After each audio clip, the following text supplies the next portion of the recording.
Friday.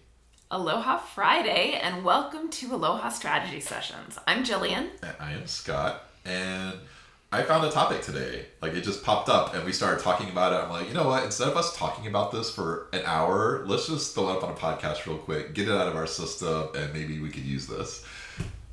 Yes, so hopefully it's going to be interesting. We'll see. Okay, so do you know what MSPs are? MSPs. Of course. But do you think the general population knows what an MSP is? No, I don't. And MSP can mean a number of things. So you're talking about it from an IT managed service provider perspective, but there's also marketing service providers that are calling themselves MSPs. Right. So MSPs can be a lot of different things, but generally IT. And even now when I'm going through social media, I'll see TSP/MSP. So now instead of just changing it to TSP or MSP, now they're putting 6 letters there just to be sure, because they still don't want to not use MSP. I don't know. It's ridiculous. But I guess my whole point was when I read an article from a post today, and it was about the MGM being on lockdown due to ransomware. Somebody opened up something. Somebody called into the help desk.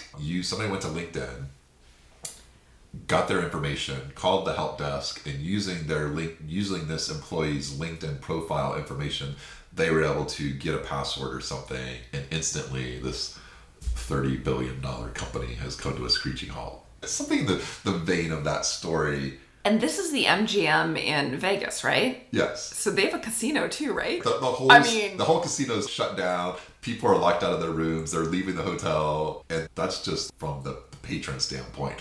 That's not even the whole point of the ransomware. It's not just hey, we're here to mess with people. This is serious business. This is like $30 million ransom.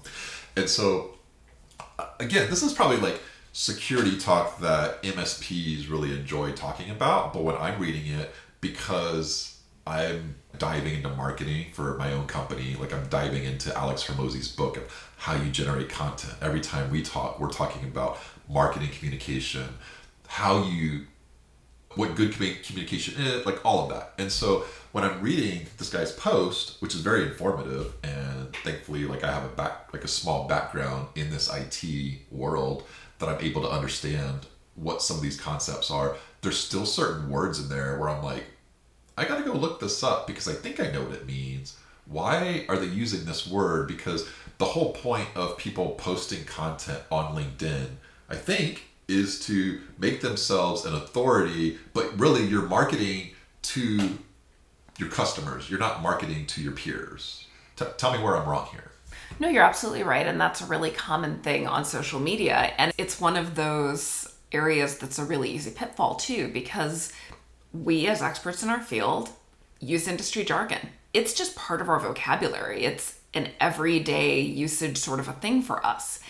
And that's regardless of what industry you're in. If you're a plumber, you've got things in your vocabulary and everyday usage of words that I would have no idea what you're talking about.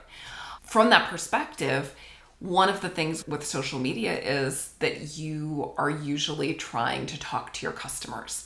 And if you're trying to talk to your customers and be seen as an industry expert or an area expert in your field, you still need to be seen as the expert by your customers. And so industry jargon doesn't work very well because, like you're just saying, they have to go look it up. And first of all, whatever title you're putting on there, if it's got industry jargon in it, it's not interesting to them. They're just going to go right past it as gobbledygook that they're not interested in. And it's interesting too, because this is such a fascinating story when you step back and you remove all of the industry jargon. When I was reading it, I was reading the guy's post, and because if I'm coming at it with no background in IT, in any of this, you're right. I would just skip it. I would probably skip it unless I lived in Las Vegas or one of my relatives send me an Instagram of they're locked outside of their hotel room. Then I might look into the story. But the way the story reads and the way it's being presented by all these people from that industry, I don't want to read this. Yes. It is still a fascinating story. And so one of the words was threat actor. And it's like, oh, this whole act was... It's a pantomime. What's a threat actor? What is this? I don't know. It sounds like it's a bad person, but why would you when you use these words, threat actor, and then they use the threat actor used social engineering to infiltrate or whatever. But they didn't use infiltrate. It was probably like compromise, some whatever, more industry jargon. Yes. And so the content of the story was fascinating. Yes. But the title was not at all engaging for somebody outside of the industry.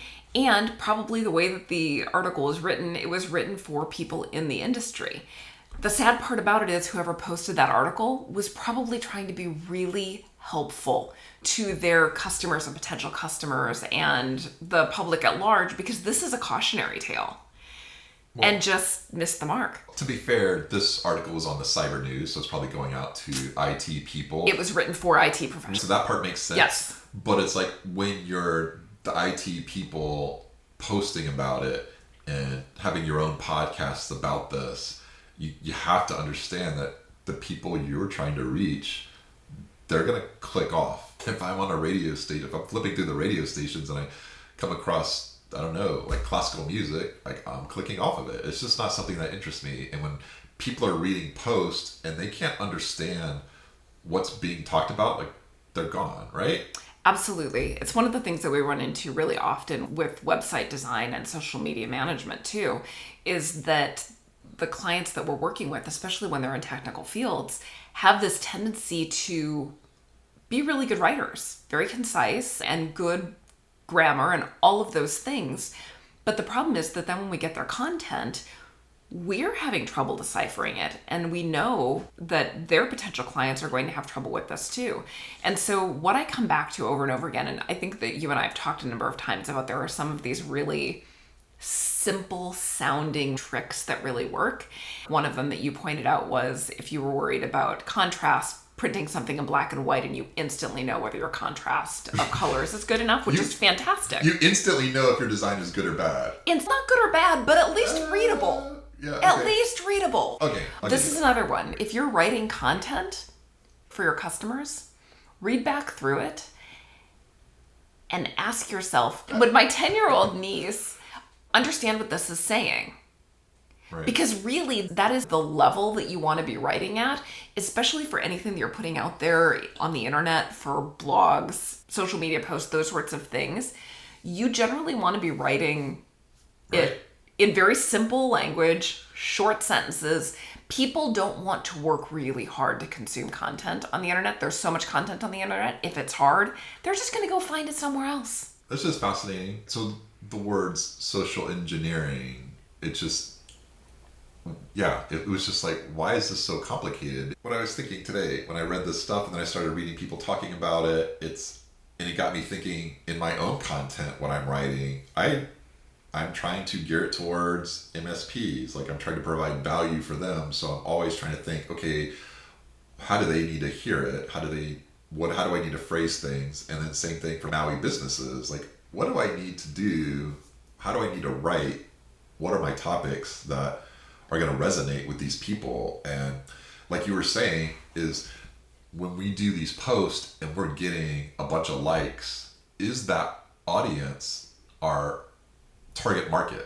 Or are they your peers? Because if you're using industry jargon, they're probably your peers. And you're going to get a whole bunch of reactions. You're thinking, whoa, I got like all these people liking me and I got all these comments. I'm a rock star. I'm doing it right. But there's not a single person in there that's your target audience. Like you've not connected with any one of those. And I realized that too, because I was doing all of this work to do financial analysis through ChatGPT, which is something that nobody was doing at the time, at least not on LinkedIn. I feel like I was way ahead of them. Agreed. Yeah. And it wasn't just, analyze these numbers. It was actually telling the ChatGPT to start formatting things and start making assumptions based off the past. And you were actually going in there and teaching ChatGPT. It was a lot of work. Yeah. And I was posting my progress and instantly I was getting like 200 followers a week. And then I was just like, you know what? They're great, but I'm not selling to these people. And so it's very easy to feel if I keep making content for this, I'm going to get this following, but at the same time, it's not the following you want. No. Yep. Absolutely true. And so it's one of the things that is a danger too, because we see more and more, especially internet experts, Right, like yes. in quotes, Yes. where they've been entirely trained by internet content. So they have a decree from the University of YouTube, and don't get me wrong, some of them are very talented, and they're usually definitely hustlers, and not hustlers in a bad way where they're trying to take advantage of people. Like, they work really hard. Yes. The problem is that without that more classic background in marketing, in communication, in accounting, in finance, without that background, the training that you've received on the internet, it's like looking at a problem through a straw.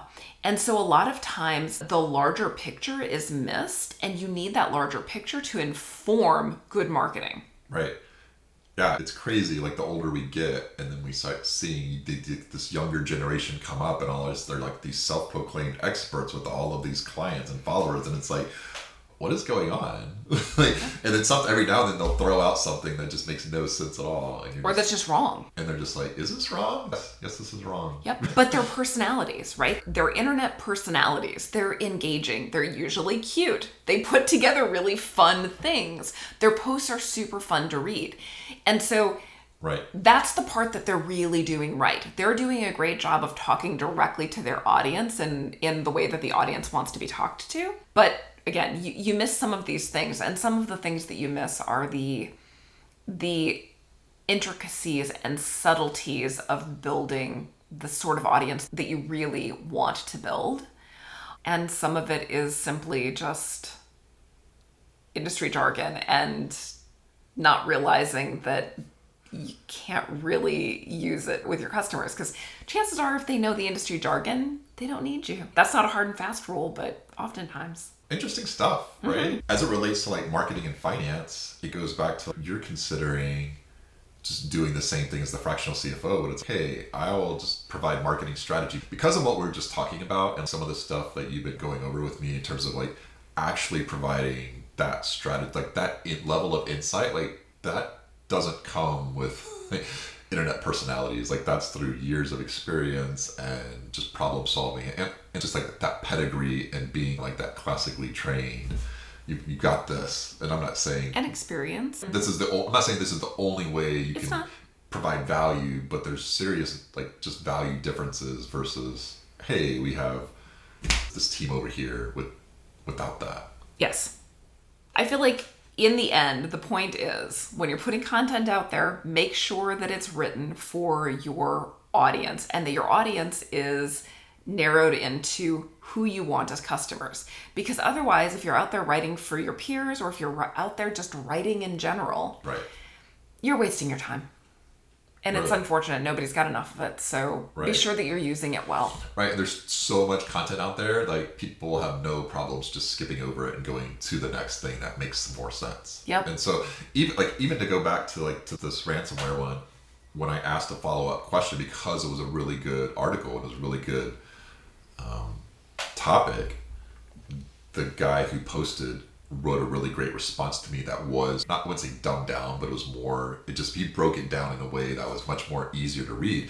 My thought was like, this should be your post. Yes. Because when your customers see that you are able to break out the flaws in the system and tell people how you could have prevented this in a very matter-of-fact way that wasn't That's industry easy jargon, for people to understand. this is how you should be writing your posts. And then you are the expert. And so it's totally fine to share these articles that are industry articles. Just make sure that the body of the post, when you share it, is breaking it down into understandable information for the audience that you want to be talking to. Because then that's exactly what an expert does, right? If you go to the doctor, you don't want the doctor to talk to you in doctor language. No, and the whole point If you wanted that, you'd go to WebMD. Yes. And the whole point of being a fractional CFO or CFO is to be able to convey your story, tell the numbers and the trends and everything in a way that makes sense to the boardroom, just to anybody else. They don't know what all of this variances and debits and credits. And why should they? Oh, they didn't go to school for that. That's not their area of expertise. That's why they're hiring the fractional people, or that person is to communicate it in a way that makes sense, and then they can make their own decisions from that. Yep. Absolutely. All right. very good points. Is that a wrap? Yes, and you have yourself a very good weekend. You too. Thanks for listening. Aloha. Aloha.